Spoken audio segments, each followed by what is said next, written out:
19.30 sesuai rencana dan sesuai dengan jadwal yang udah kita kemarin share di grup.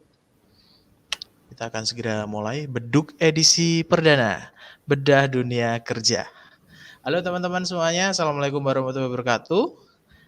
Senang rasanya akhirnya bisa ketemu teman-teman setelah kurang lebih selama 1 minggu kita lebih banyak ngobrolnya di grup ya, di grup WhatsApp begitu. Nah, hari ini akhirnya kita bisa ketemu meskipun masih secara virtual begitu teman-teman.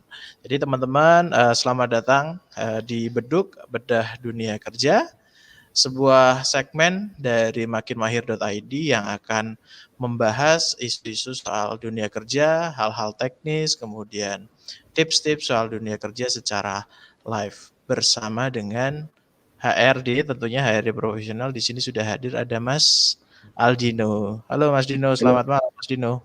Ya, selamat malam Mas Budi. Apa kabar? Halo. Baik Mas, sehat Mas? Alhamdulillah baik. Oke, hari ini akhirnya bisa ketemu sama teman-teman ini Mas Dino. Kita ngobrolin soal bedah CV sesuai yang tema kita kemarin sudah share ya Mas Dino ya. Iya. Iya, oke. Oke teman-teman, sebelum kita ke acara intinya, mungkin teman-teman perlu kenalan dulu nih dengan apa itu beduk. Tadi udah coba sedikit saya sampaikan di awal. Beduk itu singkatan teman-teman dari bedah dunia kerja. Jadi ini adalah salah satu segmen dari makinmahir.id atau Makin Mahir Indonesia, yaitu sebuah platform perencanaan karir berbasis kompetensi begitu teman-teman. Nah, di Beduk kita membahas apa aja? Kita banyak membahas hal-hal teknis, misal dari tips interview, kemudian CV yang malam ini akan kita bahas, kemudian beberapa hal-hal teknis yang menyangkut soal dunia kerja. Nah, di makinmahir.id kita nggak cuman punya beduk teman-teman, ada beberapa program lain, terutama di YouTube-nya makinmahir.id, teman-teman bisa cek di sana dan ayo subscribe dulu. Di YouTube-nya Makin Mahir kita punya beberapa segmen. Yang pertama ada Mahir Tips. Ya, di Mahir Tips itu ada video-video pendek sekitar 5-10 menit, itu membahas soal tips-tips dunia kerja. Contohnya misal tips cara bikin cover letter begitu, kemudian tips wawancara dan lain sebagainya. Kemudian kita juga punya segmen namanya podcast gajian teman-teman. Jadi ini adalah sebuah produk atau sebuah acara podcast yang coba kami kemas lebih ke sharing dari dua sudut pandang. Jadi sudut pandang karyawan dan juga sudut pandang HR. Karena biasanya ada beberapa isu-isu soal dunia kerja yang kayaknya lebih seru kalau kita bahas dari dua sudut pandang gitu. Jadi kita bisa dapat sebuah opini di tengah-tengah antara opini dari HR dan juga opini dari karyawan begitu teman-teman. Jadi ada Makin Mahir Tips, kemudian ada podcast gajian, dan yang hari ini kita bisa ketemu ini adalah namanya Beduk Bedah Dunia Kerja begitu teman-teman. Nah, buat teman-teman yang belum subscribe channel YouTube-nya Makin Mahir, ayo subscribe dulu.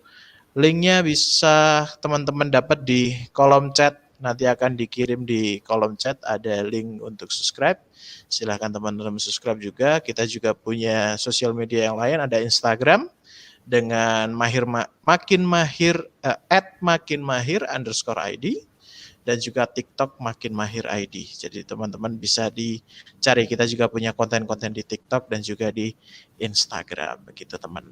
Begitu ya teman-teman ya. Nah, itu mungkin sedikit pengenalan soal apa itu beduk, kemudian Makin Mahir dan juga beberapa segmen yang kita punya. Tujuannya adalah pada akhirnya adalah kita pengen ngasih informasi, kita pengen ngasih edukasi kepada teman-teman yang saat ini sedang mencari kerja atau sedang pengen interview begitu, sedang ada di tahap mencari pekerjaan. Nah, kita coba untuk membantu teman-teman melalui konten-konten edukasi yang kita sediakan teman-teman begitu. Nah, kemudian hari ini kita tadi sudah di awal sudah saya kenalkan ada Mas Aldino.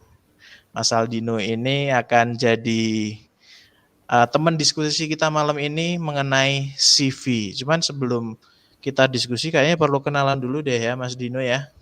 Ya, silakan Mas Budi. Boleh ya, boleh ya. Kita kenalan dulu sama Mas Dino. Jadi Mas Dino ini kenapa kok Mas Dino kok berani ngomong atau berani ngebahas soal CV. Mas Aldino berarti punya background mungkin rekrutmen atau apa? Background pekerjaannya? Ya, background pekerjaan sendiri sebagai HR atau HRD di sebuah perusahaan begitu Mas Budi. Oke, berarti dan untuk spesialisnya lebih ke rekrutmen begitu. oh begitu. Jadi Mas Aldino ini adalah seorang HR atau HRD di sebuah perusahaan di bidang apa Mas Aldino? Kita di bidang IT Mas Budi kebetulan. Di bidang teknologi begitu ya, konsultan teknologi begitu. Ya. Nah, dan punya spesialisasi di bidang rekrutmen. Di rekrutmen. Ya. Karena kalau HR itu sebenarnya ada banyak ya Mas ya. Ada banyak Mas Budi, ada beberapa bidang. Ada beberapa bidang dan Mas Aldino ini ada di spesialisasi rekrutmen. Begitu. Jadi tepat banget kalau kita malam ini mau ngomongin soal CV karena CV itu bagian penting dari proses rekrutmen. Betul ya Mas Dion ya? Iya Mas Budi. Betul, siap. Oke, jadi teman-teman kita mungkin acaranya santai aja, nggak yang harus formal banget, nggak yang harus serius banget. Intinya adalah malam ini kita mau ngobrol-ngobrol, kita mau diskusi. Nah, di awal ini nih kita nanti ada sedikit pemaparan materi gitu dari Mas Dino soal pengantar soal CV ya Mas Dino ya. Oke, siap Mas Budi. Oke, jadi nanti Mas Dino akan menyampaikan beberapa sedikit materi soal CV dan juga beberapa tips soal CV. Juga nanti akan ada review CV. Betul ya, kita akan bedah CV. Jadi ada beberapa CV yang nanti akan kita bedah, nanti akan direview oleh Mas Dino. Ada kekurangan di mana, kemudian atau ada insight baru, mungkin harusnya CV-nya harusnya seperti ini atau seperti itu. Nanti kita bisa lihat, nanti Mas Dino akan membantu kita untuk membedah CV yang bukan benar dan salah ya, karena kalau benar dan salah itu kadang tidak ada ya Mas ya. Yang mungkin lebih tepatnya bahasanya adalah yang menarik sama yang kurang menarik, begitu ya. Iya Mas. Betul, oke, berarti kita langsung ke sesi selanjutnya, sesi utama kita, penyampaian materi dari Mas Aldino. Kita persilakan. Silakan Mas Dino. Oke Mas Budi, bisa dimulai sekarang ya? Boleh. Oke, izin share screen ya Mas Budi? Oke Mas. Oke, untuk CV. Pertama-tama ketika kita sudah lulus dari sekolah, dari bangku kuliah ya teman-teman. Pertama yang kita lakukan pasti untuk berusaha mencari kerja kan. Nah, untuk mencari kerja itu bagaimana sih syaratnya? Salah satunya adalah kita untuk membuat CV. Nah, tapi bagi yang belum tahu sebenarnya apa sih CV atau kurikulum vitae itu? Oke, CV itu merupakan dokumen yang memberikan gambaran mengenai pengalaman dan kualifikasi lainnya. Jadi pengalaman kita ketika mungkin kalau sebelum kerja kita pengalaman magang, pengalaman PKL atau pengalaman organisasi atau yang lainnya. Kemudian kualifikasi kita dari mungkin skill kita, dari soft skill, hard skill begitu. Kemudian CV merupakan gambaran diri secara personal yang dituangkan ke dalam tulisan. Yang CV yang baik adalah di mana pembaca CV atau rekruter itu dapat membayangkan dengan baik sang pembuat CV sebelum bertemu secara fisik. Jadi CV yang baik itu yang CV yang si rekruter ini atau si HR ini bisa membayangkan skill kita atau bahkan juga bisa membayangkan kepribadian kita walaupun belum pernah bertemu secara langsung dengan kita begitu. Oke, kemudian bagaimana sih urutan CV yang sering digunakan itu? Betul. Dari teman-teman ada yang masih bingung nih urutan yang baik itu sebenarnya gimana sih? Urutan yang benar itu sebenarnya kayak gimana sih? Oke, di sini sebenarnya tidak ada urutan yang benar-benar ada pakemnya, harus urutannya pertama ini data pribadi, kemudian pendidikan, tidak. Tapi di sini kami hanya mencontohkan yang biasa sering digunakan oleh pelamar dan yang biasa digunakan oleh pelamar untuk menggunakan CV adalah yang pertama adalah data pribadi. Oke, yang berarti di CV setelah foto tentunya di bawah bisa dituliskan data pribadi kalian. Nah, bagian data pribadi ini atau biasanya summary atau tentang saya ini biasanya berisi mengenai kepribadian informasi pribadi kita. Bisa berisi nama, alamat, agama, email, nomor telepon, dan identitas pribadi lainnya. Nah, di nama bagi yang mungkin dari lulusan universitas atau institusi tertentu bisa diberikan setelah nama bisa diberikan nama gelar begitu. Kemudian alamat, kalau sekarang ini alamat tidak perlu lengkap-lengkap juga nggak apa-apa. Hanya alamat kotanya saja pun sekarang sudah nggak ada masalah ya. Kemudian agama, kemudian email kalian, email, nomor telepon, dan identitas pribadi lainnya. Kemudian nomor urutan di bawahnya adalah pendidikan. Nah, di bagian ini kita menjelaskan latar belakang pendidikan dan berhubungan dengan pekerjaan yang dituju. Tentunya latar pendidikan ini kita tuliskan saja 2 pendidikan terakhir kita. Semisal kita lulusan universitas, kita tuliskan nama universitas dan kemudian nama pendidikan sebelumnya, SMA, SMK maupun sederajat begitu. Kemudian yang ketiga adalah pengalaman kerja. Nah, di bagian ini adalah bagian yang paling dilihat oleh si HR atau perekrut kerja ini ya. Pengalaman kerja yang memberikan gambaran apakah seorang kandidat sudah memiliki jam terbang yang cukup atau masih terbatas. Nah, ini nanti kita dinilai untuk kita bagi fresh graduate tentunya pengalaman kerja tentunya kan kita masih berarti kan pengalaman masih sedikit ya, tapi nanti akan saya jelaskan ketika nanti kita membedah CV begitu. Kemudian yang keempat adalah skill yang dimiliki. Nah, di sini seharusnya pada bagian ini perlu dijelaskan dalam CV. Skill apa saja sih yang telah dimiliki sebagai proses belajar maupun pengalaman dari pekerjaan sebelumnya. Ini nanti juga akan saya lebih detailkan lagi ketika sudah tampil contoh-contoh CV yang nanti akan saya tampilkan. Nah, kemudian yang selanjutnya adalah training yang pernah diikuti nih. Nah, bagi kalian yang pernah mengikuti training maupun workshop atau webinar atau kursus lain-lainnya bisa nih dimasukkan di sini. Ini untuk lebih meyakinkan lagi perlu memasukkan daftar training yang pernah diikuti sebelumnya. Untuk memberi gambaran sejauh mana nih pemilik CV telah berkembang dan wawasan apa saja sih yang udah kalian miliki atau kalian ikuti itu apa saja begitu. Nah, kemudian ke-6 ada prestasi. Nah, ini bagi kalian yang pernah mengikuti lomba-lomba nih, pernah mengikuti lomba atau kejuaraan apapun, ini adalah bagian yang penting disampaikan sebagai pengalaman kerja yang menjelaskan keunikan, kelebihan, dan prestasi sebagai individu sekaligus pencapaian kalian di bidang tertentu. Kemudian, yang ketujuh adalah kegiatan ekstrakurikuler atau kemasyarakatan atau ya bisa dibilang organisasi begitu ya.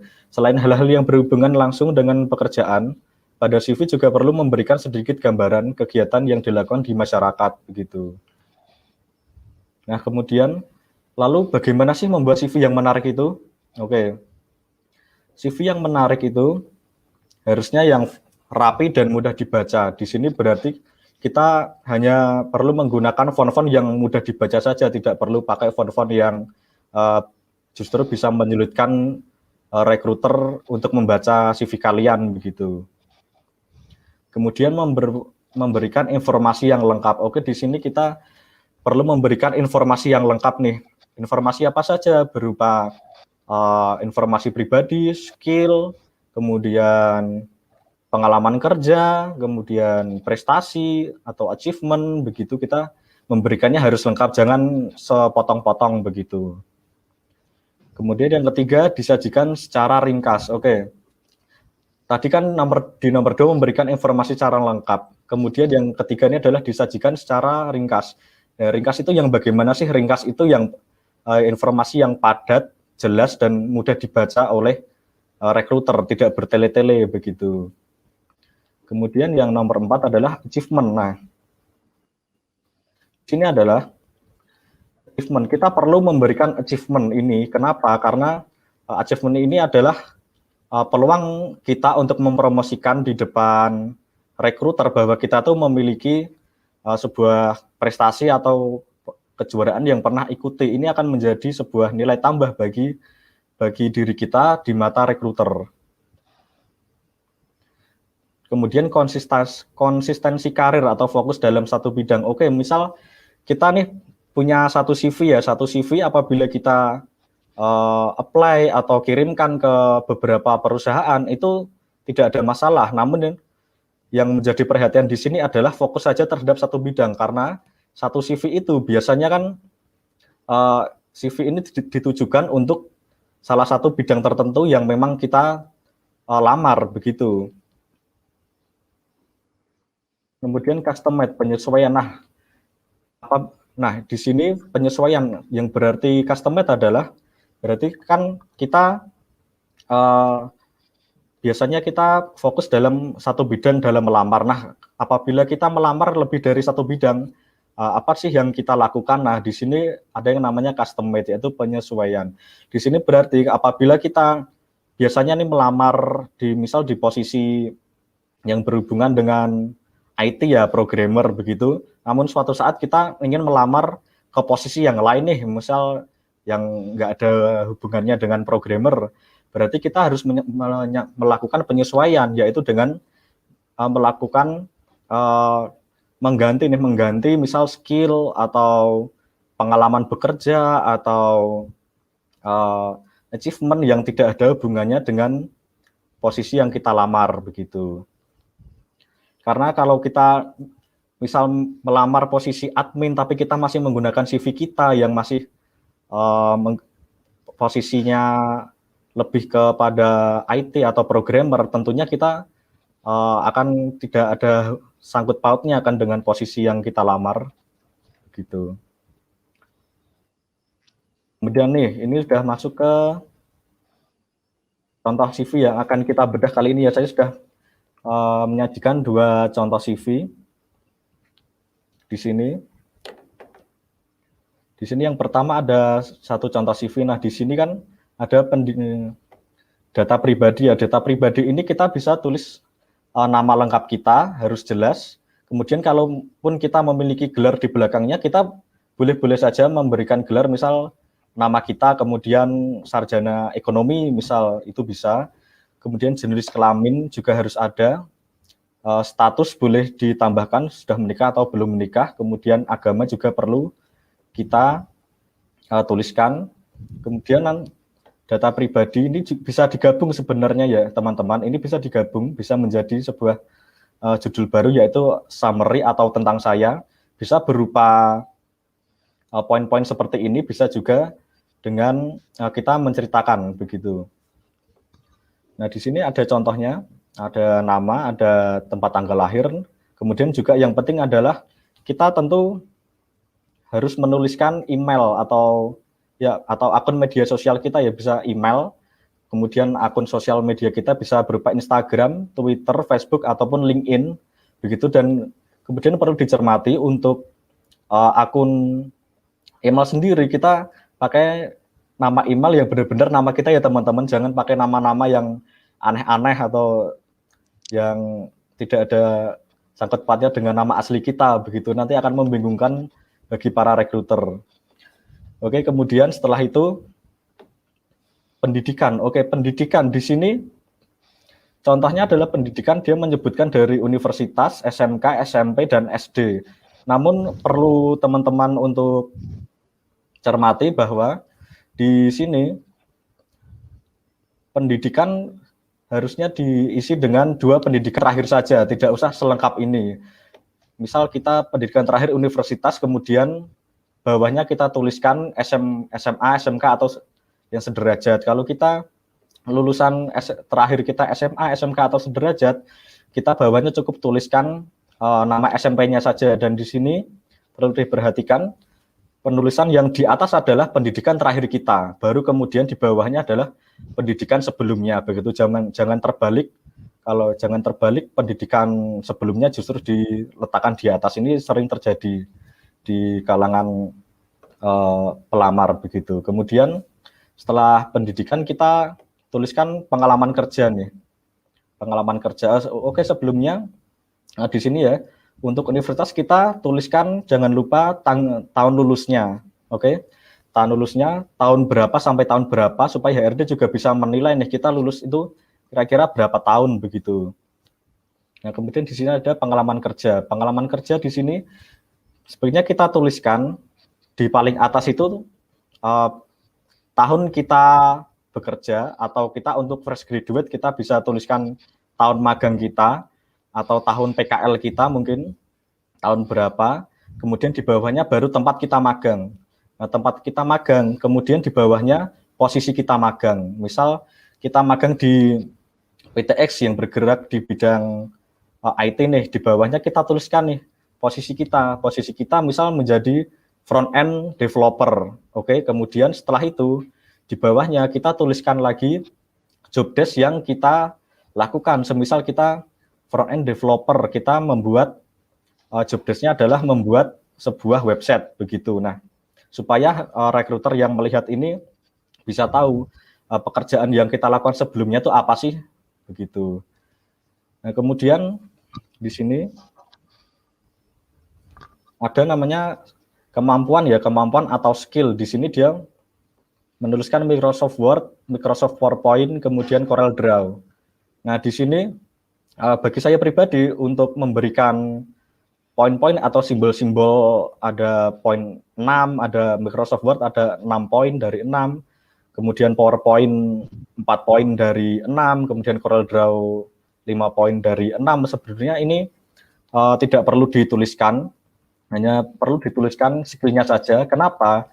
Kalau andai saja nanti ketika kita dipanggil interview, kemudian kita ditanya oleh rekruter, dari mana kamu mendapatkan poin 4 dari 6 untuk Microsoft PowerPoint? Apakah kamu ada sertifikatnya? Apakah kamu pernah mencobanya? Nah, kalau kita bisa menjawab karena kita pernah menggunakan program ini sebelumnya, oke, kita nggak ada masalah. Tapi kalau semisal nanti kita ditanya dari mana kamu memberikan poin-poin ini, atau dari mana kamu mendapatkan presentase ini, kan biasanya ada nih yang 70% dari 100%. Nah, seperti itu ada kan. Kalau kita tidak bisa menjelaskan, nanti akan menjadi bumerang sendiri bagi kita. Begitu. Kemudian nih, hobi. Untuk hobi, saya rasa kalau hobi yang tidak ada hubungannya dengan pekerjaan, sebaiknya kita hilangkan saja. Kenapa? Karena untuk tempat hobi ini kita bisa gunakan untuk menulis hal-hal yang lain yang lebih menarik dan relevan untuk posisi yang kita lamar. Kalau kita melamar untuk posisi programmer, kita menuliskan hobi di sini traveling, bagi rekruter atau HR ini tidak akan menarik di mata mereka begitu. Kemudian saya berikan contoh lagi untuk CV yang lain. Oke, tentunya yang belum kita bahas tadi adalah foto ya. Untuk foto sebenarnya kita tidak ada masalah, kita harus memakai foto yang formal maupun yang tidak formal, tidak masalah selama itu masih sopan. Oke. Oke, kita mau pakai yang berjas, mau kita pakai yang background-nya biru atau merah, itu tidak ada masalah bagi kita. Kemudian kalau kita mau foto pakai yang pakaian bebas, tidak harus formal seperti ini, juga tidak ada masalah. Yang penting kita foto yang kita pajang itu adalah foto yang terlihat friendly bagi rekruter begitu, bahwa kita menunjukkan orang yang ramah dan welcome begitu. Nah, di sini oke, tadi yang belum ada di CV yang di slide sebelumnya, di sini selain menunjukkan universitasnya, tahun lulusnya, kemudian juga kita perlu menuliskan IPK terakhir, apalagi kalau IPK kita tinggi. Semisal IPK-nya kita B aja atau biasa aja, gimana sih? Sebenarnya kalau mau ditulis atau tidak masalah, soalnya saat ini kebanyakan rekruter kita tidak hanya memandang hanya dari IPK-nya saja. Kemudian yang dari SMA gimana? Oke, yang SMA kita tetap tuliskan nilai ujian nasional atau ujian terakhirnya begitu. Nah, kemudian di sini oke.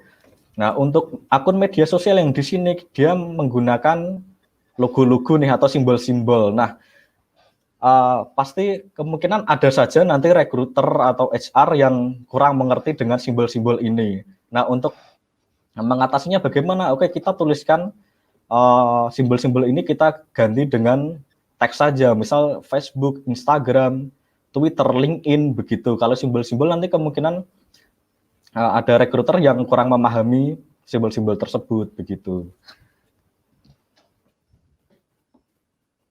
Nah, ini kalau saya cuma memberikan contoh-contoh dan menerangkan dari satu sudut pandang saya saja, kayaknya kurang menarik ya Mas Budi. Betul. Kurang lengkap gitu ya. Ya, kurang lengkap. Jadi mungkin kayak gini ya Mas, kalau Mas Dino. Kalau dari sisi HR tuh sebenarnya mau format apa, CV-nya itu seperti apa sebenarnya nggak masalah gitu ya. Tidak Atau masalah. template-nya seperti apa tuh sebenarnya nggak masalah. Yang terpenting adalah sebenarnya lebih ke isi ya Mas Dino ya. Betul Mas Budi, lebih ke isinya. Terutama untuk isi. pengalaman dan skill-nya begitu. Betul. Karena sebagian perusahaan, terutama perusahaan besar, mereka yang dilihat pertama adalah pengalaman dan skill-nya. Gitu.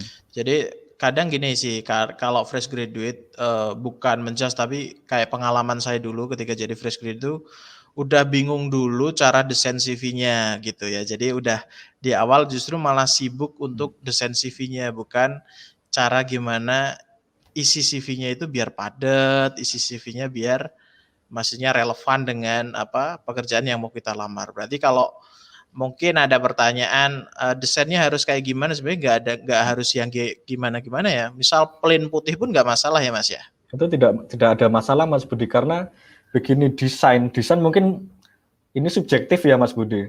Betul. Mungkin bagi sebagian rekrutmen, mereka kalau melihat desain yang bagus mereka akan langsung tertarik, berminat begitu. Kalau melihat desain yang biasa aja, putih, polos, mungkin ada yang tidak ada masalah begitu. Betul. Jadi mungkin paling sarannya kalau teman-teman pakai template dari luar gitu, ngambil dari internet gitu, misal download, itu paling penggunaan warna ya Mas ya. Betul, penggunaan warna ya, juga bisa penggunaan warnanya menjadi jangan perhatian di sini. Perhatian, jangan yang terlalu alay gitu ya. Terlalu alay. Dan kita contohkan ini di slide ini Mas Budi. Di slide ini dia menggunakan warna yang cenderung pastel ya, warna pastel ya.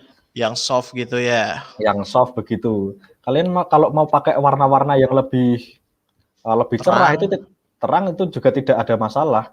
Selama ini masih enak dipandang dan tidak menyulitkan rekruter untuk membaca tulisan yang ada di dalamnya.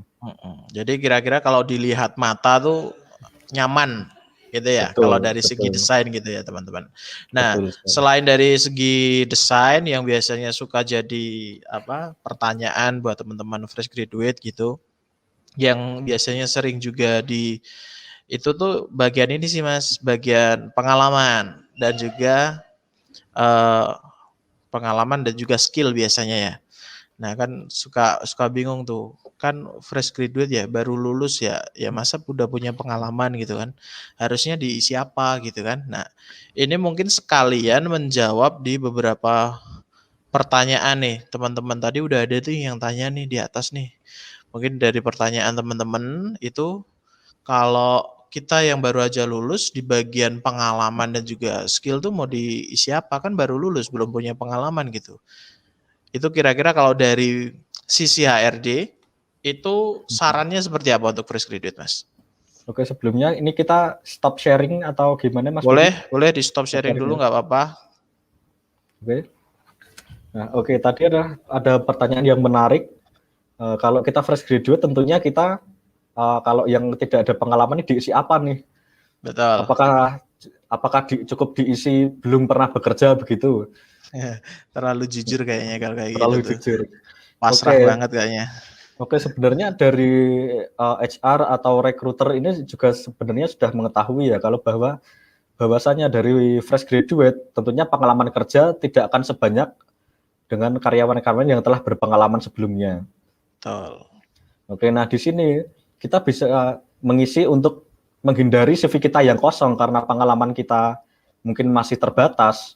Kita bisa cantumkan magang kalau memang kita pernah magang, kemudian PKL kalau kita memang pernah PKL. Nah, kemudian selain itu kita bisa juga mencari mencari pengalaman melalui training, Mas Budi.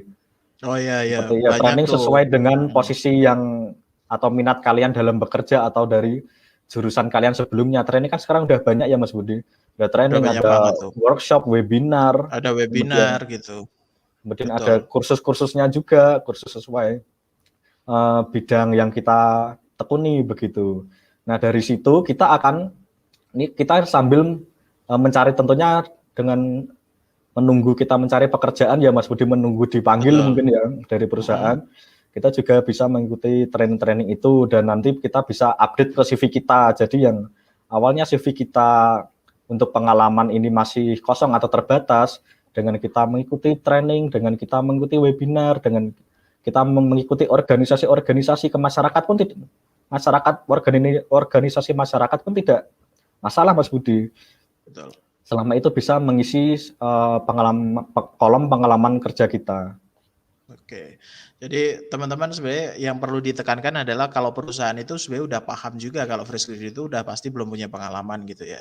Tapi teman-teman harus bisa menyikapinya bahwa pengalaman tuh nggak mesti diisi pengalaman kerja, bisa magang gitu. Kalau anak SMK tuh kan ada tuh masa-masa PKL atau prakerin tuh. Nah, itu bisa ditulis juga tuh di situ ketika dulu prakerin di mana, PKL di mana, pernah dapat tugas apa di sana atau pernah ada di posisi apa ketika prakerin bisa ditulis tuh di situ. Atau kalau apa mahasiswa yang cuman kupu-kupu Mas. Kuliah pulang kuliah pulang nggak ikut organisasi. Bukan tipe yang kura-kura ya, kuliah rapat ya. Oh iya, pasti ada. Kupu-kupu sama kura-kura ya, oke. Iya. Jadi kalau yang memang nggak pernah ikut organisasi atau mungkin tidak pernah punya pengalaman magang atau apapun, sebenarnya masih ada kesempatan, nggak harus ketika dulu waktu belajar gitu ada pengalaman seperti itu. Kalau misal sekarang pun masih bisa dikejar gitu ya Mas Dino ya? Masih bisa dikejar, bahkan untuk magang pun kan kita masih ada kesempatan Mas Budi. Karena kan perusahaan mencari peserta magang tentunya untuk pengalaman bukan menjadi syarat yang utama kan. Iya, betul. Karena tujuan magang adalah mencari pengalaman gitu. Iya, untuk belajar gitu ya. Untuk belajar. Betul. Jadi bisa tuh kalau kan sekarang banyak perusahaan tuh yang menyediakan internship atau magang gitu ya. Nah, teman-teman bisa tuh nambah pengalaman di situ, nambah skillnya juga di situ. Nanti tujuannya adalah untuk mengisi CV teman-teman biar padat, biar bagus, biar powerful begitu. Jadi tadi ada yang tanya nih, cara membuat CV yang benar. Nggak ada yang benar gitu. Nggak ada yang benar dan salah ya Mas ya. Ya, artinya adalah CV yang enak dilihat dan CV yang informatif, penuh dengan informasi pribadi kita begitu. Betul. Jadi jangan terjebak yang benar tuh gimana, yang salah gimana, nggak ada yang benar, nggak ada yang salah. Cuman yang penting isinya aja teman-teman punya isi CV yang bagus, yang padat, yang ketika ketika ngelamar kerja HR tuh nggak punya alasan lain untuk nggak manggil teman-teman gitu ya Mas Dino ya. Betul Mas Budi. Betul, siap. Oke, ini ada beberapa pertanyaan yang masuk. Coba nih saya bacain satu-satu. Nih, yang pertama juga belum punya pengalaman kerja agar HRD tertarik melihat CV gimana? Tadi udah kita jawab.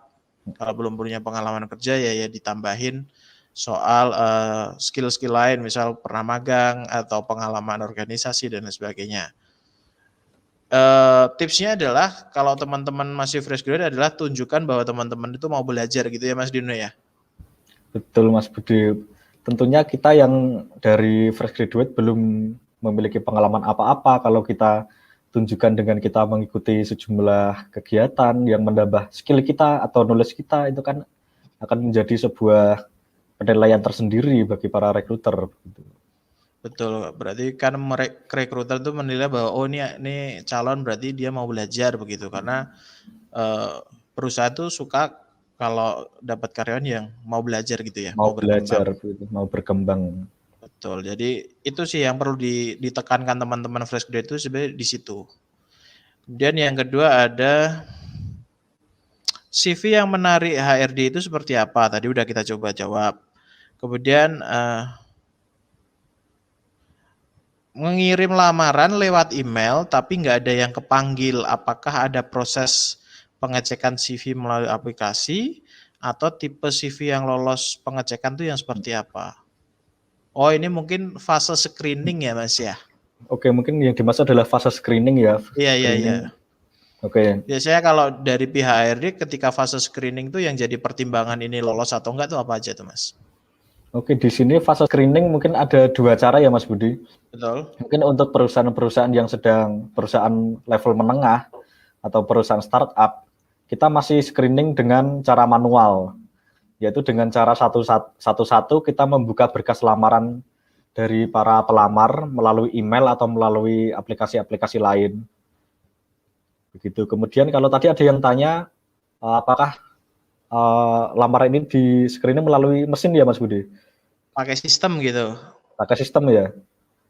Oke, pakai sistem. Nah, untuk perusahaan multinasional atau perusahaan yang memang sudah besar, ini kan untuk pelamar mungkin tidak hanya puluhan ya, mungkin ratusan bahkan mungkin juga ribuan. Ya, bahkan ribuan. Iya. Nah, kalau kita HR atau tim recruiter men-screening atau melihat CV dari calon pelamar satu-satu kan itu akan membutuhkan waktu yang lama, Mas Budi.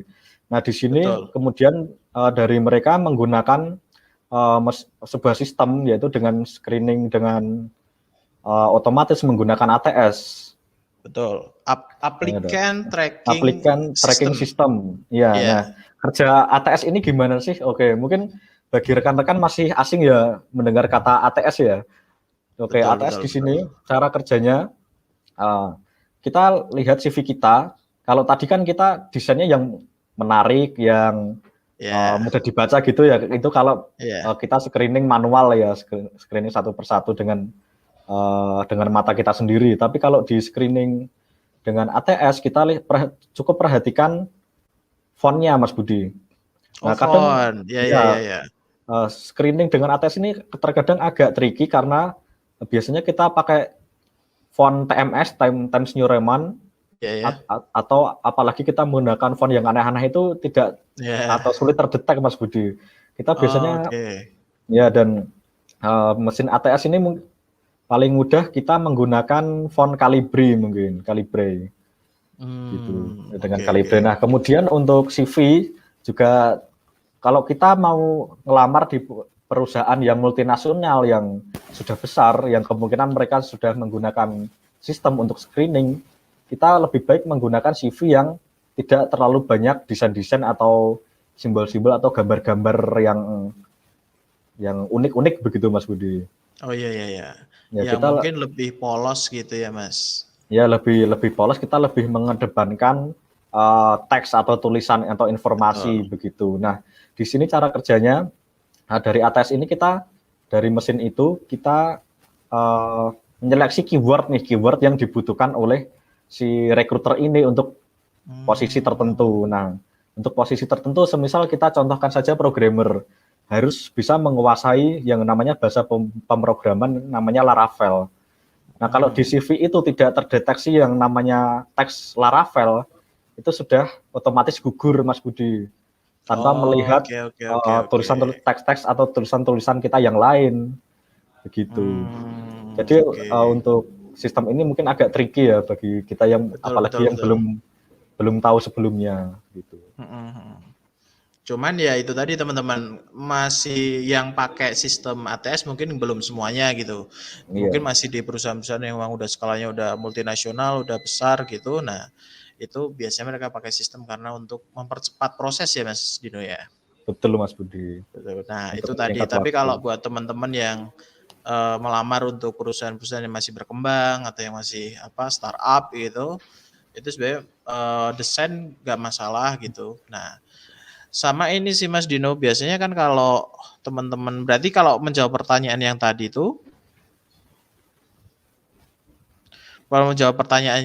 berarti bisa jadi kenapa nggak dipanggil interview karena memang nggak memenuhi kualifikasi gitu ya, bukan kesalahan sistem gitu ya. Bukan kesalahan sistem, betul. Terkadang kita juga pernah ada yang menurut mereka sudah kualifikasinya sudah sesuai, skillnya juga menurut mereka sudah sesuai, tapi ingat lagi pesaing kita atau yang ngelamar itu yang skill dan kualifikasinya lebih dari kita itu mungkin banyak sekali. Banyak banget. Banyak banget. Begitu. Jadi mungkin kita bisa mencari ke tempat lain, perusahaan lain, begitu. Jangan mudah patah semangat lah. Betul. Oke, mungkin pertanyaan selanjutnya. Nah, ini ada yang menarik nih pertanyaannya. Seringkali apply dari website pencarian kerja kayak ya itulah ya, teman-teman tahu lah ya. Dari 20 apply hanya 1 sampai 2 saja yang dapat panggilan interview. Padahal dari skill dan pengalaman menurut pribadi sudah memenuhi kualifikasi. Oh ya. Menurut pribadi sih ya. Gimana tuh Mas Dino? Oke, tadi mungkin sudah terjawab Mas Budi karena bahwa Di awal tadi ya. di awal tadi Jadi bahwasannya memang skill dan kualifikasi menurut kita sudah sesuai nih dengan Sesuai. posisi yang kita lamar. Tapi ingat kembali yang kandidat lain yang melamar skill dan kualifikasinya yang seperti kita bahkan di atas kita itu kan banyak sekali Mas Budi. Dan ya, perusahaan tidak hanya melihat dari skill, tidak hanya melihat dari pengalaman atau kualifikasi saja. Banyak faktor-faktor lain yang mempengaruhi kita itu mendapat kesempatan untuk lanjut ke step selanjutnya dalam sebuah rekrutmen atau tidak, atau berhenti sampai sekedar melamar melalui CV begitu. Oke, siap. Jadi kalau pakai asumsi pribadi sih boleh-boleh aja gitu ya. Cuman ya kita mesti tahu bahwa mungkin perusahaan punya pertimbangan lain begitu. Jadi teman-teman harus fokusnya berarti bukan memperbaiki desain, bukan memperbaiki isi, tapi berarti memperbaiki kualitas pengembangan dirinya gitu ya Mas Dino. Betul Mas Budi. Oke, mungkin ini saya bacain pertanyaan yang di grup dulu ya, karena udah dari kemarin. Yang di grup nih, ada yang tanya nih, ketika kita mengikuti pelatihan, akan tetapi pelatihannya itu nggak ada fasilitas sertifikat. Oke. Nah, apakah pelatihan tersebut tetap bisa dimasukkan ke CV atau sebaiknya yang ada sertifikatnya saja? Mohon dijawab. Nah, itu gimana tuh Mas? Ikut pelatihan tapi nggak ada sertifikatnya, nah itu bisa kita tulis di CV atau enggak tuh? Oke, bagi kita yang pernah mengikuti latihan tapi kita nggak dapat sertifikat atau kita mungkin lupa untuk minta sertifikatnya ya Mas Budi. Lupa bisa jadi atau hilang gitu. Oke, saya ambil contoh saja, ini semisal kita pernah mengikuti pelatihan mungkin bahasa Inggris. Betul. Oke, pelatihan bahasa Inggris. Kemudian kita cantumkan nih di kolom pelatihan atau pengalaman gitu ya. Pengalaman kita pernah mengikuti kursus atau ya webinar mengenai bahasa Inggris. Nah, apabila nanti suatu saat kita dipanggil interview dan ditanya HRD, apakah karena di CV Anda tertulis Anda bisa bahasa Inggris atau pernah mengikuti pelatihan bahasa Inggris sebelumnya, kita kan tentunya ditanya apakah kamu bisa bahasa Inggris. Nah, kalau kita tidak menyertakan sertifikat, kalau kita bisa menjawab, ya saya bisa bahasa Inggris, kemudian ketika HR menanya, apa buktinya kamu bisa bahasa Inggris, bisa dibuktikan dengan sertifikat. Apabila kita tidak ada sertifikat sebelumnya, bagaimana kita bisa membuktikan? Oke lah, kalau misal bahasa Inggris kita ketika interview bisa langsung dites bahasa Inggris kita ya. Betul, bisa langsung praktek. Oke, namun ketika pelatihan kita mengenai mungkin bagi para arsitek nih, mungkin dari ahli arsitektur bangunan. Betul. Karena menurut kita sendiri kita sudah pernah mengikuti pelatihannya, namun kita tidak menyertakan sertifikatnya. Ketika kita ditanya, apakah kamu bisa membuat desain sebuah bangunan? Ya begitu. Ketika interview tidak bisa dibuktikan secara langsung ya Mas, kecuali dengan portofolio mungkin. Betul. Tapi kalau anggaplah kita tidak punya portofolionya ini. Kalau HR menanya, apa buktinya kamu bisa merancang sebuah bangunan? Kalau kita tidak menyertakan CV, bagaimana kita bisa menjelaskan kepada mereka? Sementara mungkin HR tidak punya waktu nih untuk meng-cross-check kita, untuk mengetes kita secara langsung untuk membuat sebuah desain bangunan begitu. Betul. Nah itulah pentingnya sertifikat. Kalau kita menyertakan sertifikat, yang kita tulis di CV dalam sebuah berkas lamaran, ketika kita ditanya buktinya, kita bisa memberikan sertifikat tersebut sebagai bukti begitu. Oke, jadi teman-teman kalau kita pengen mengklaim sesuatu begitu, soal apalagi soal skill, soal pengalaman gitu, memang harus baiknya ada buktinya gitu ya Mas ya. Betul Mas Budi, kita kalau ada bukti kan HR akan lebih percaya kepada kita daripada Betul. kita hanya ditanya menjawab bisa tapi tidak bisa menyertakan buktinya. Betul. Gitu.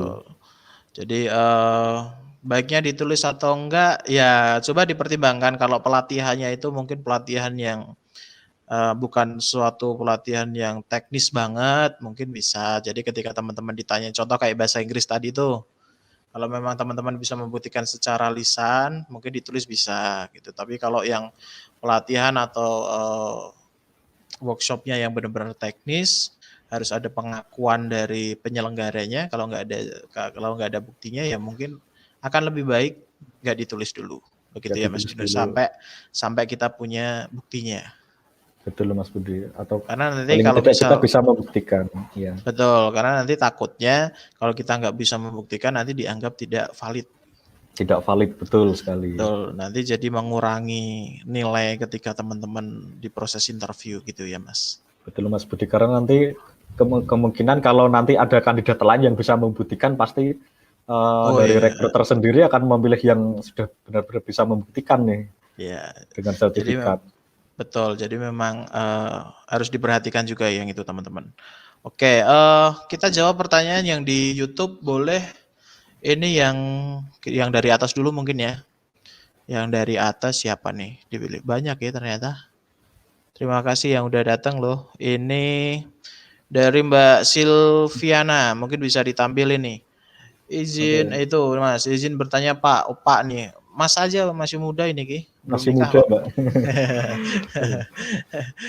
Untuk achievement sendiri itu dari kuliah saja, apa boleh dari masa bangku sekolah, Pak? Terima kasih sebelum. Oh, penulisan ini ya, penulisan apanya? Achievement-nya itu cuman boleh dari, kan kalau tadi pendidikan tuh 2 pendidikan terakhir tuh Mas. Oke.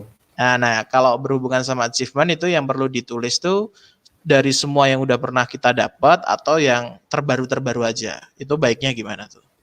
Oke, achievement tentunya kalau kita dapatnya dari SMA, SMK atau kuliah, bisa boleh-boleh saja kita tulis. Namun di sini perlu diperhatikan Mas Budi, achievement yang perlu kita tulis sebaiknya adalah prestasi atau penghargaan yang ada kaitannya dengan posisi yang kita lamar, begitu Mas Budi.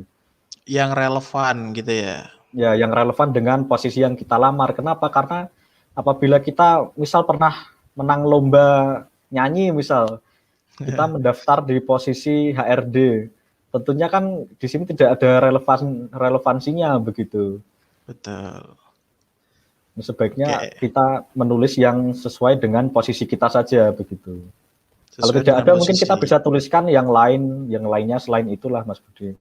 Bisa kita tuliskan skill atau pengalaman yang lain-lain. Jadi slot kosong di CV itu kita bisa tuliskan untuk keahlian-keahlian kita atau informasi diri kita yang lain.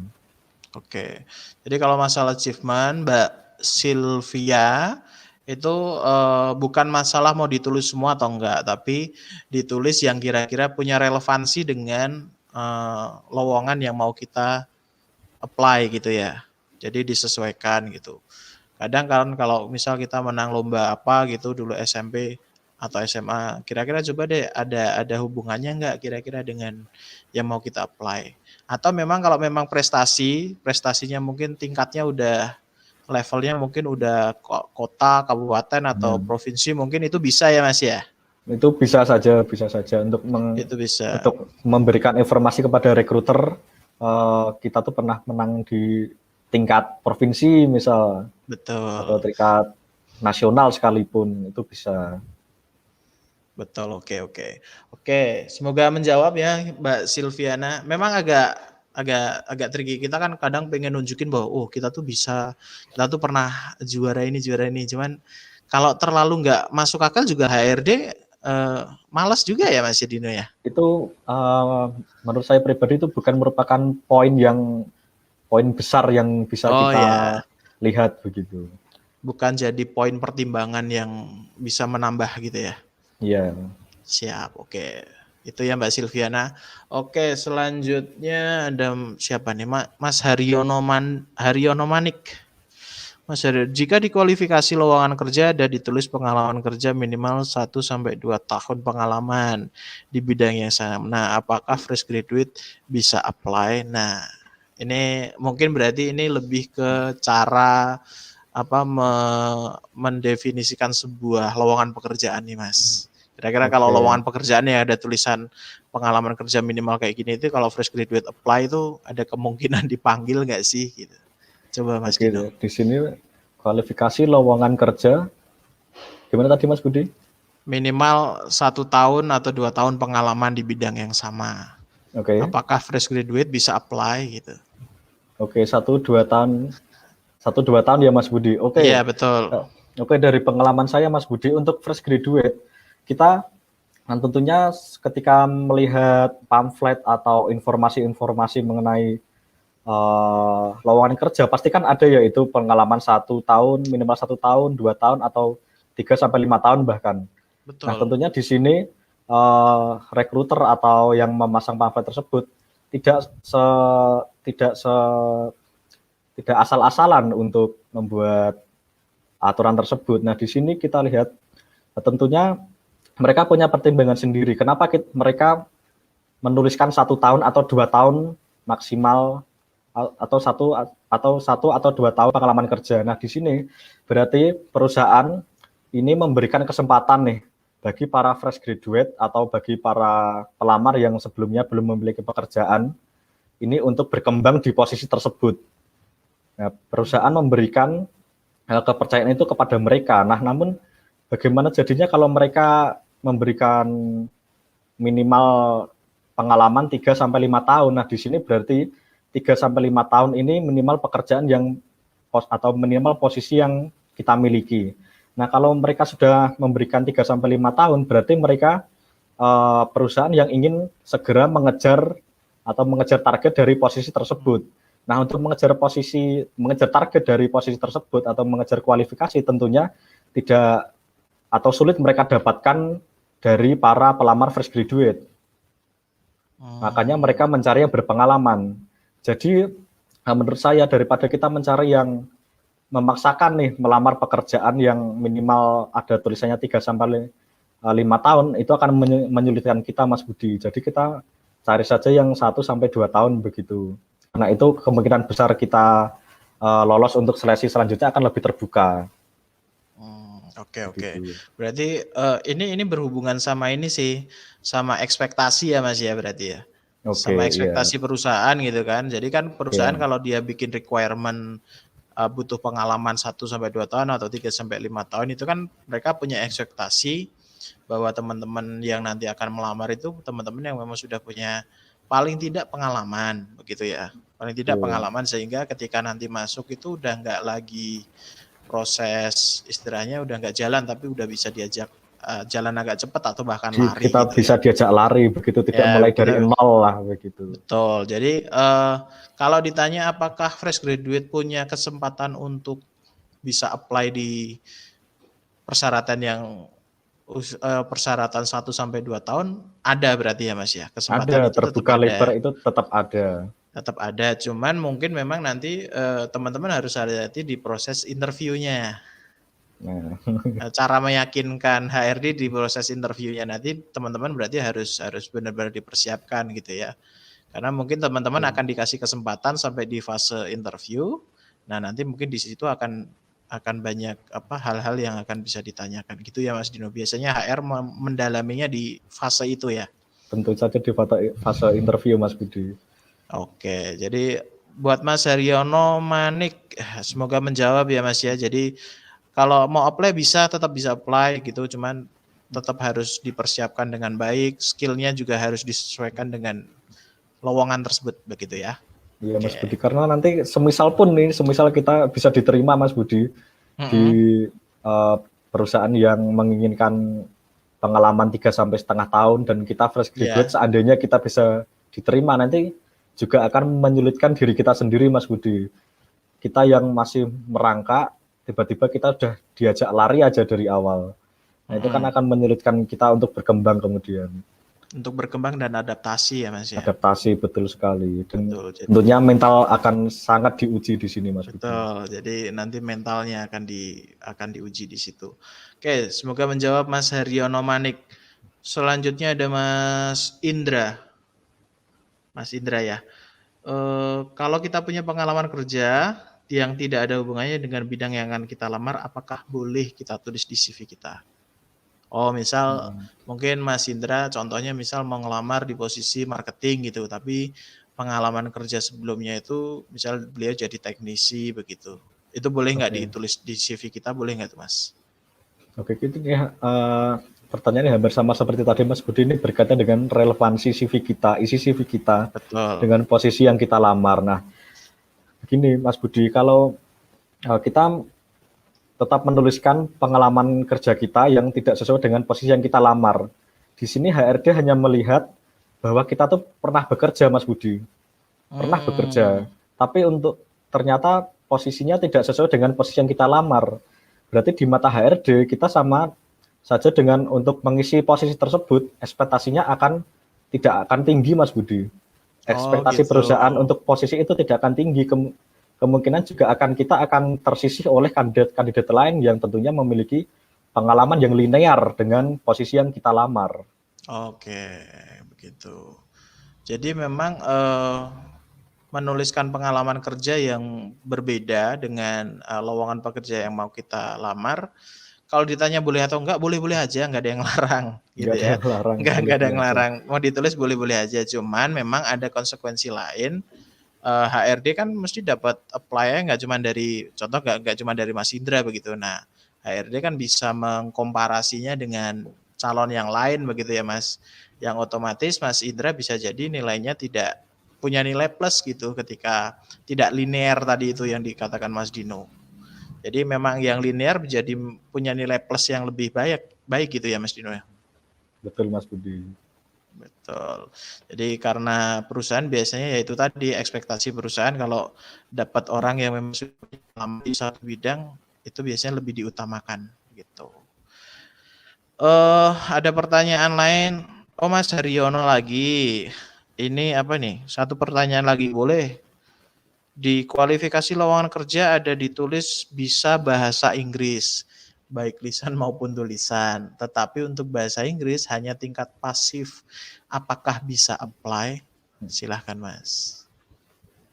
Oke, di sini berkaitan dengan skill bahasa Inggris ya Mas Budi. Betul. Oke, di sini kan biasanya ada nih tuh bahasa Inggris perusahaan itu membutuhkan lisan maupun tulisan atau lisan saja atau bahkan tulisan saja.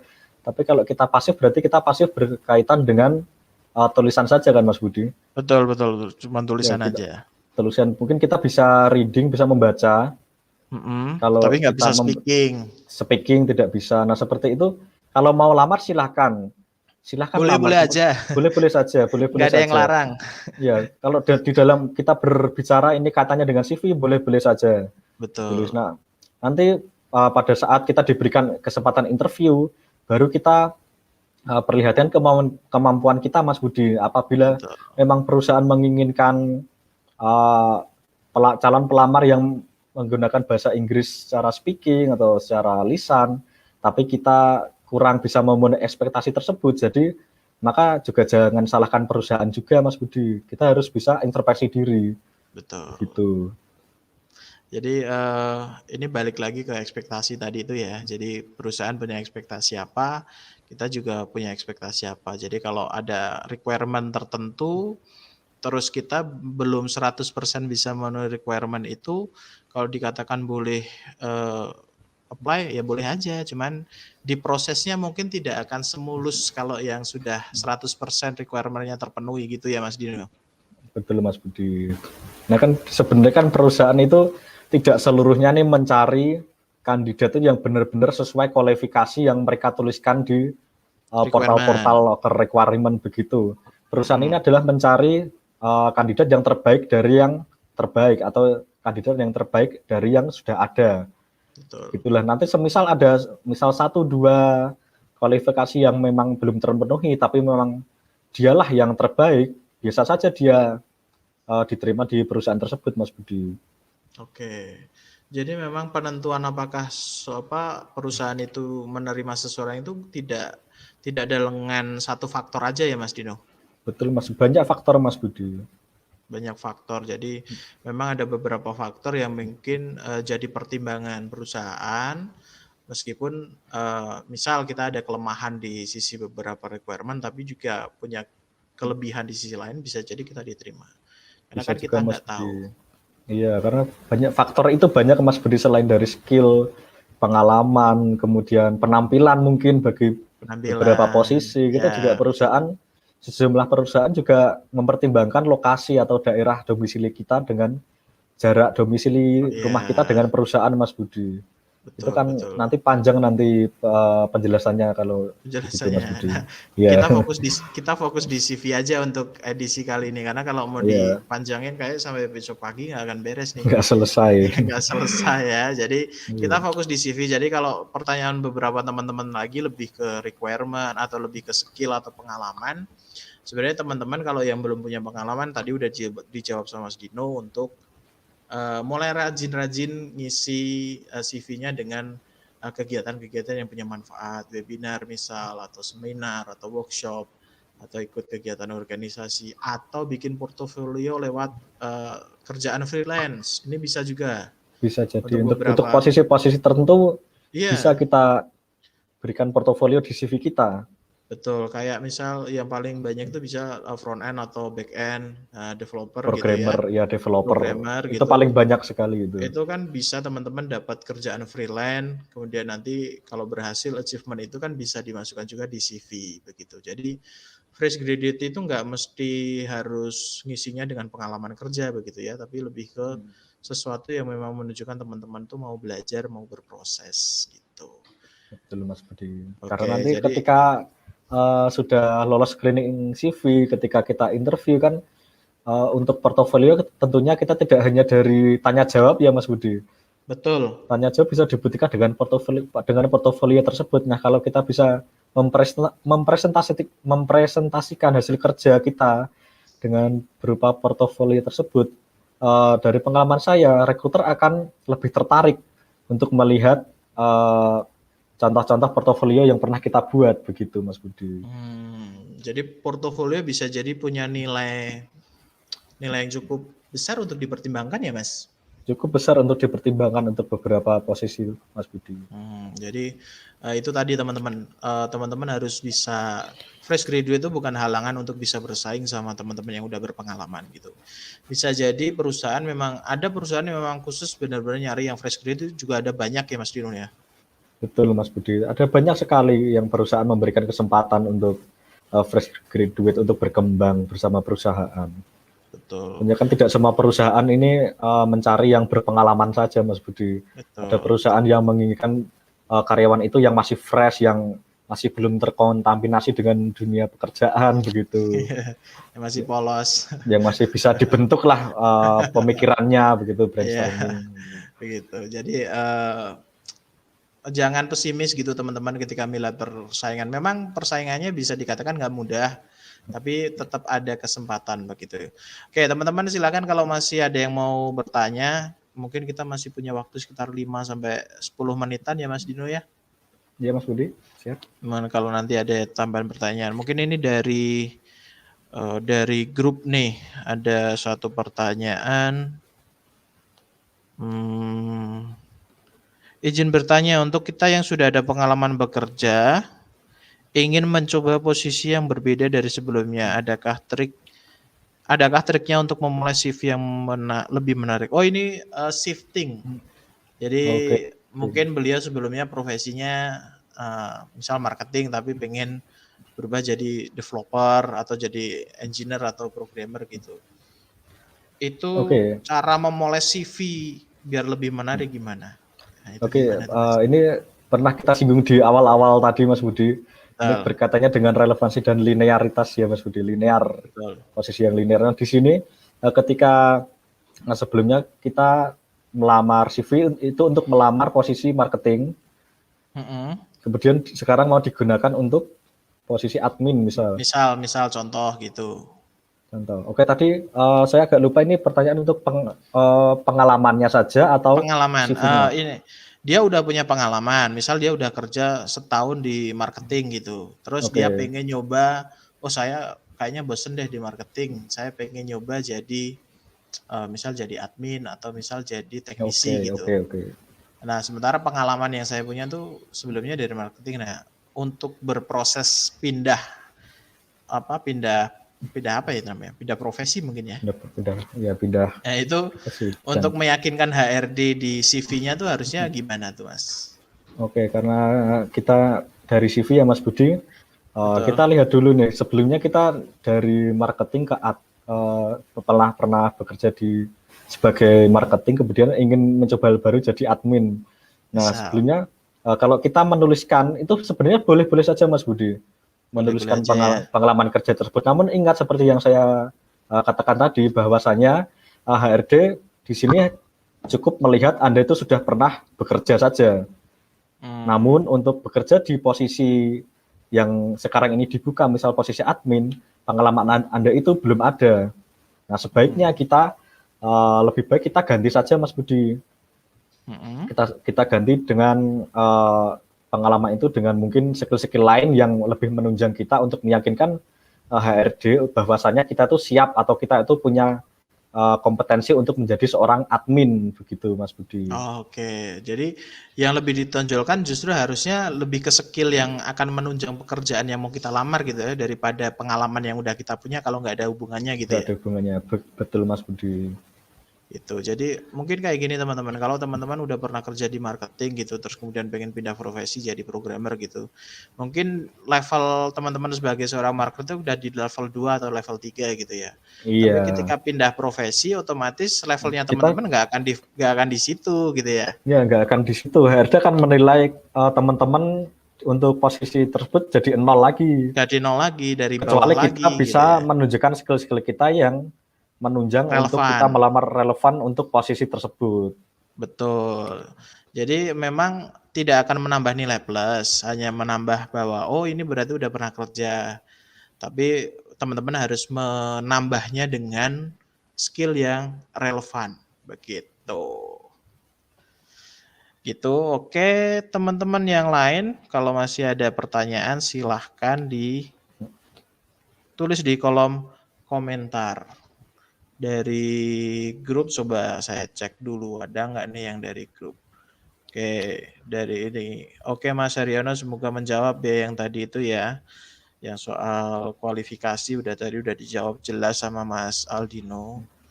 Kemudian Mas Indra juga udah dijawab nih soal pengalaman. Oh, ini ternyata pertanyaan sama tuh kayak yang sebelumnya tuh. Kemudian Mbak Sylvia soal achievement oke udah dijawab juga. Oke. Oke, teman-teman kayaknya ini udah cukup kita Q&A-nya, kita udah Oke, live Mas Budi berapa? sebelum ditutup, Oke, ada ada yang sedikit ditambahan. tambahan nih Mas Budi. Boleh Oke, Mas Dino. bagi teman-teman terutama yang fresh graduate yang baru lulus, ini kan biasanya kan melamar tentunya tidak hanya CV ya Mas Budi. Betul.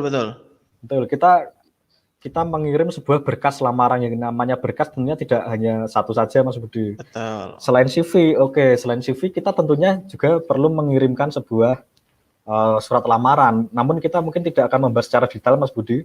Ya, betul. Hanya poin-poinnya saja. Sekilasnya aja ya. Sekilasnya aja ya. Kalau kita mau ngirim ke email perusahaan, jangan lupakan surat lamaran. Ya, Surat betul. lamaran ditujukan, satu surat lamaran hanya ditujukan untuk satu perusahaan saja, jangan template. Gitu. Sering tuh template tuh. Satu buat bareng-bareng. Usahakan satu surat itu untuk satu perusahaan. Misal yang biasanya kepada yang terhormat HRD PT X di tempat. Betul. Jangan hanya yang terhormat HRD di tempat begitu. Betul. Itu akan menambah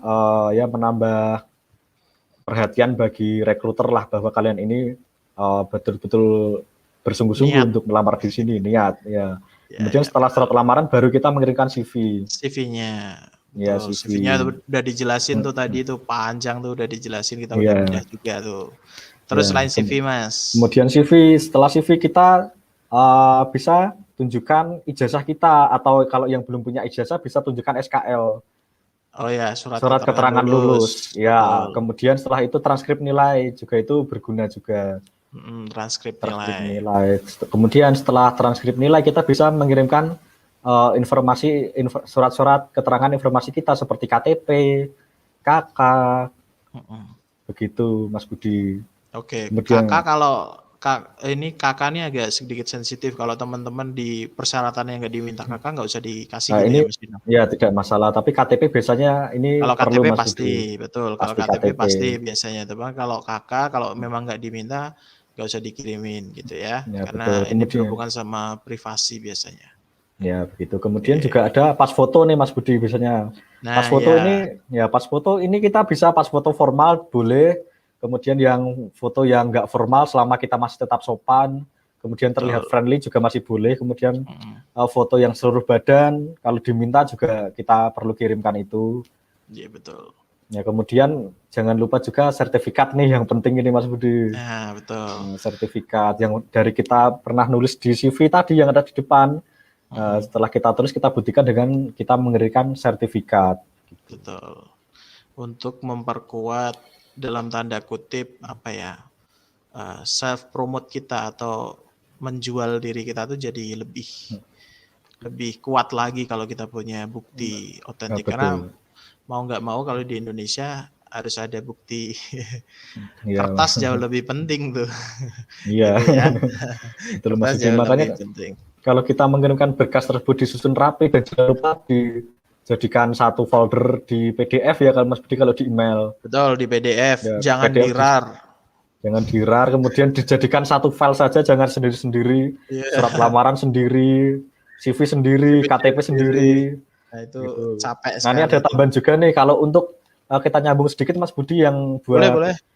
screening yang menggunakan mesin tadi menggunakan sistem Mhm, ATS. Kalau mhm. bisa kita justru kita cukup menggunakan Word saja Mas Budi. Iya, betul. Justru itu rekomendasinya adalah filenya harusnya Word, Ya gitu. lebih baik Word saja karena Lebih kalau nanti di PDF takutnya akan sulit terbaca. teridentifikasi Iya, begitu. betul, Iya, betul. Jadi, gitu. yang paling penting sebenarnya teman-teman harus bisa, tingkat literasinya ditingkatkan. Ngebaca sebuah info lowongan kerja itu harus benar-benar detail gitu, karena sering ya Mas Dino tanyain sesuatu yang sebenarnya secara informasi udah ada gitu ya. Iya, Mas Budi. Kita baca dulu, perhatikan sedetail mungkin. Kalau Betul. memang itu ada tulisannya besar nih, ini program magang. Jangan Iya. tanya lagi, ini program magang atau lowongan kerja ya Pak. Nah, Iya. itu Oh, judulnya udah akan merusak nama baik kalian sendiri di iya. mata recruiter. Jadi harus Gitu. harus bisa menjaga nama baik, nge-branding dirinya itu harus bisa dijaga gitu ya teman-teman. Oke teman-teman mungkin itu ya Mas Dino, udah 1,5 jam kita live, udah cukup lama nih. Ya, terima kasih buat teman-teman yang sudah hadir. Nah kalau teman-teman pengen dapat banyak informasi lain, contohnya kayak cara menulis surat lamaran kerja kayak atau cover letter, tadi sedikit dijelasin Mas Dino tuh seperti apa. Nah, lebih jelasnya lagi kita punya banyak konten kayak gitu di channel YouTube kita di Makin Mahir ID. Silakan teman-teman subscribe. Di situ ada banyak informasi, tips-tips dunia kerja buat teman-teman fresh graduate maupun yang sudah berpengalaman. Nah, kalau misal nih kita bikin acara ini nih, acara beduk nih, kita rutinin kira-kira teman-teman setuju nggak? Coba teman-teman chat di kolom komentar ya gitu ya. Mas Juno siap kali ya kalau misal kita rutin bikin acara kayak gini? Ya siap Pak Sudi. Siap-siap ya Kita kita perbanyak lagi seperti ini supaya kita bisa ya, membantu teman-teman kita yang teman-temannya ingin betul-betul. mencari pekerjaan, terutama yang baru pertama kali nih, pengalaman Ya, pertama kali mencari pekerjaan. pekerjaan begitu ya buat teman-teman fresh graduate. Kalau kita bisa sharing, kita bisa diskusi itu jadinya nanti bisa saling tukar informasi. Oke teman-teman, kemarin di informasi kita acara hari ini buat teman-teman yang pengen dapat sertifikat kita sudah sediakan. Jadi teman-teman bisa dapat sertifikatnya, nanti linknya akan kita kirim di oke setuju, lanjut, oke siap. Nanti ada informasi lebih lanjut event-event selanjutnya ya. Nanti kita informasikan teman-teman. Bagi yang teman-teman yang udah gabung di grup, jangan leave, nanti akan banyak banget informasi event kah atau acara-acara yang akan ngebahas soal dunia kerja, tentunya bareng dengan narasumber-narasumber yang relevan begitu. Nah, kalau kita bahas CV hari ini kita ditemenin sama Mas Aldino yang memang fokus di recruiter, jadi semoga insight-nya tadi membantu ya Mas Dino ya. Insya Allah semoga bisa membantu teman-teman sekalian. Kayak gitu. Nah, sebenarnya kita juga nggak memaksa teman-teman untuk mensetujui apa yang sudah kita sampaikan, karena sekali lagi apa yang kita sampaikan itu sebagian besar adalah berdasarkan pengalaman, begitu ya Mas Dino ya. Betul sekali Mas Budi. Dan kita konsepnya di sini adalah untuk mengedukasi. Edukasi. Jadi kalau teman-teman dapat informasi lain atau dari sumber lain, silahkan, nggak masalah, silahkan digunakan. Mungkin ada yang, saya nggak setuju sama Mas Dino, nggak apa-apa juga, gitu ya. Jadi kita tujuannya untuk mengedukasi, jadi teman-teman semoga ini bisa membantu sedikit ilmu dari Mas Dino sebagai seorang HR recruiter bisa membantu teman-teman yang lain. Oke, informasi sertifikat akan ada di grup buat teman-teman yang pengen dapat sertifikat. Jangan lupa subscribe dulu akun YouTube Makin Mahir untuk bisa dapat sertifikat, dan juga follow Instagramnya Makin Mahir _ID. Di situ juga ada banyak konten yang setiap hari akan di-update. Gitu ya, setiap hari akan di-update. Juga ada konten seru-seruan di TikTok. Nah, nanti mungkin banyak nih teman-teman fresh graduate yang main TikTok. Silahkan di-follow akun TikToknya Makin Mahir. Terima kasih Mas Dino atas waktunya. Malam ini kita udah bisa diskusi. Terima kasih banyak atas ilmunya. Semoga lain kali bisa bertemu di event-event selanjutnya.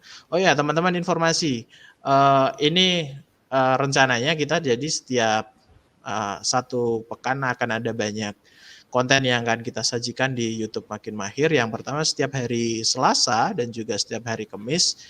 Selasa dan Kamis itu akan ada update konten Mahir Tips. Jadi Mahir Tips ini akan ngasih teman-teman tips-tips soal dunia kerja begitu. Kemudian setiap hari Minggu, setiap akhir pekan, hari Jumat atau hari Sabtu kita akan live streaming seperti ini di event Beduk namanya, Bedah Dunia Digital, Bedah Dunia Kerja, bukan Bedah Dunia Digital. Tipe ini mulutnya. Bedah Dunia Kerja. Nah, nanti setiap hari Minggu kita akan ada podcast gajian namanya, teman-teman. Nah, di situ juga kita akan ngobrol-ngobrol soal isu-isu soal dunia kerja. Podcastnya bisa teman-teman tonton di YouTube maupun di platform podcast seperti Anchor, Spotify maupun di Google Podcast. Terima kasih teman-teman yang sudah hadir.